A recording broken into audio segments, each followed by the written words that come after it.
اندھیری نگری کا راج۔ یہ کہانی ایک ایسی نگری کی ہے جہاں پر اندھیرے کا راج تھا۔ اس نگری میں کوئی انصاف نہیں تھا اور ہر طرف بے ایمانی اور بدعنوانی کا دور دہرا تھا۔ لوگ اپنی ضروریات پوری کرنے کے لیے ایک دوسرے کے ساتھ دھوکہ کرتے اور ظلم کرتے۔ اس نگری کا بادشاہ ایک ظالم اور بے رحم شخص تھا۔ وہ لوگوں کے مسائل کی کوئی پرواہ نہیں کرتا تھا اور اپنی عیش و عشرت میں مشغول رہتا تھا۔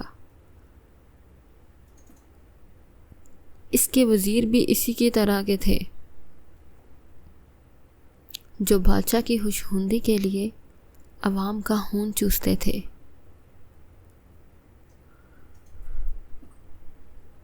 نگری کے لوگ روز بروز مشکلات میں گھیرے جاتے تھے۔ ہر روز کوئی نہ کوئی حادثہ یا ظلم ان کی زندگیوں کو اور زیادہ سخت بنا رہا تھا۔ کسی کی دکان لوٹ لی جاتی، کسی کے گھر پر ڈاکہ پڑتا اور کوئی بھی ان کی داد رسی کے لیے موجود نہیں ہوتا۔ ایک دن ایک فقیر اس نگری میں آتا ہے۔ وہ دیکھتا ہے کہ یہاں کے لوگ بہت پریشان حال میں ہیں اور کس طرح کے حالات میں زندگی بسر کر رہے ہیں۔ وہ اپنے ساتھ کچھ روشنی اور امید لاتا ہے اور لوگوں کو سچائی اور انصاف کی تلقین کرتا ہے۔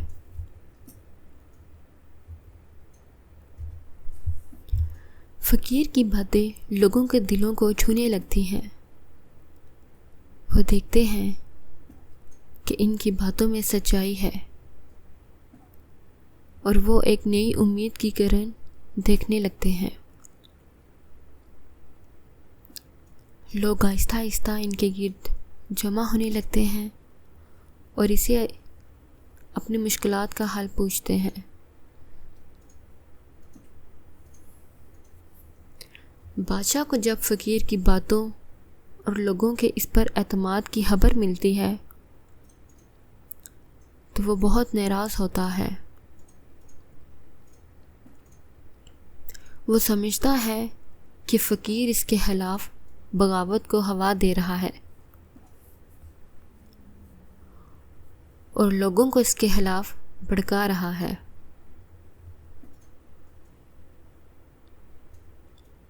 بادشاہ اپنے سپاہیوں کو حکم دیتا ہے کہ وہ فقیر کو گرفتار کر کے اس کے سامنے پیش کریں۔ سپاہی فوراً فقیر کو پکڑ کر بادشاہ کے دربار میں لے آتے ہیں۔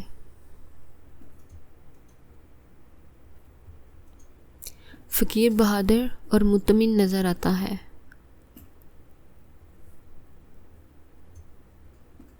بادشاہ فقیر سے پوچھتا ہے کہ وہ کون ہے اور اس کی نگری میں کیا کر رہا ہے۔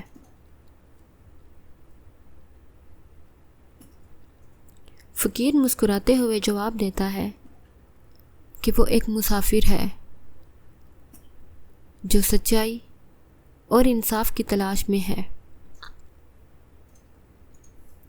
وہ لوگوں کی مدد کرنا چاہتا ہے اور انہیں ان کے حقوق دلوانا چاہتا ہے۔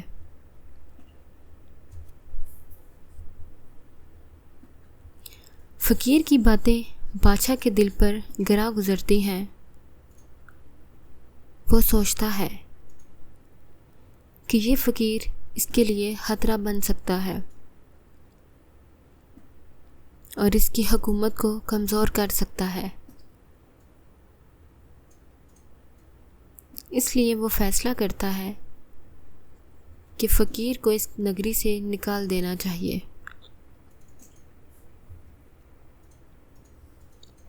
فقیر کو نگری سے نکالنے کا حکم جاری ہوتا ہے،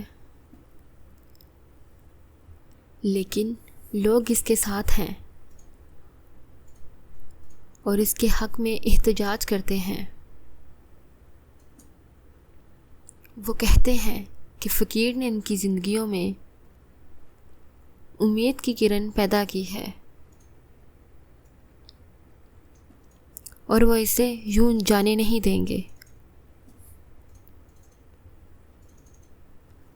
بادشاہ جب یہ احتجاج دیکھتا ہے تو وہ اور بھی غصے میں آ جاتا ہے۔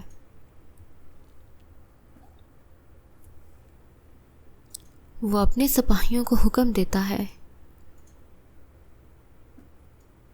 کہ وہ لوگوں کو منتشر کرے اور فقیر کو زبردستی نگری سے باہر نکال دے۔ سپاہی لوگوں پر حملہ کرتے ہیں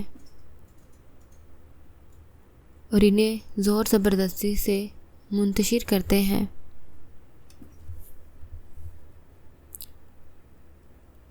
فقیر لوگوں سے کہتا ہے کہ وہ صبر کرے اور اسے جانے دے۔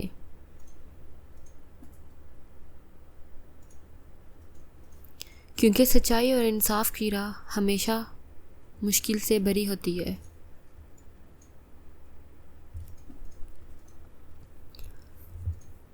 فقیر کو نگری سے باہر نکال دیا جاتا ہے، لیکن لوگوں کے دلوں میں اس کی باتیں اور تعلیمات گہرائی تک جڑ پکڑ لیتی ہیں اور وہ اس کی یاد کو زندہ رکھتے ہیں اور اس کے راستے پر چلنے کی کوشش کرتے ہیں۔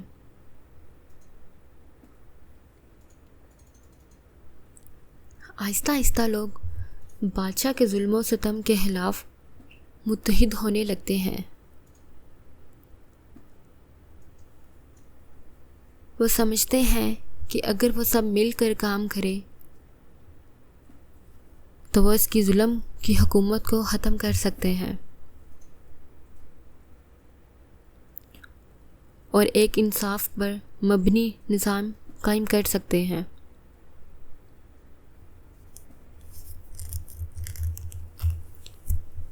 ایک دن لوگوں کا صبر جواب دے جاتا ہے اور وہ بادشاہ کے خلاف بغاوت کر دیتے ہیں۔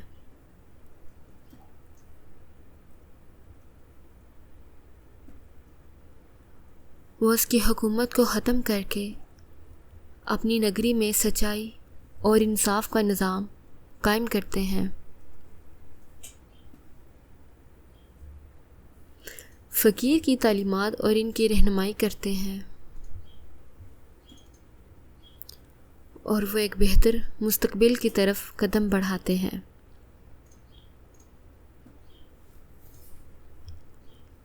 یہ کہانی ہمیں یہ یاد دلاتی ہے کہ اندھیرے کے بعد ہمیشہ روشنی آتی ہے اور ظلم اور ناانصافی کے خلاف لڑنے سے کبھی پیچھے نہیں ہٹنا چاہیے۔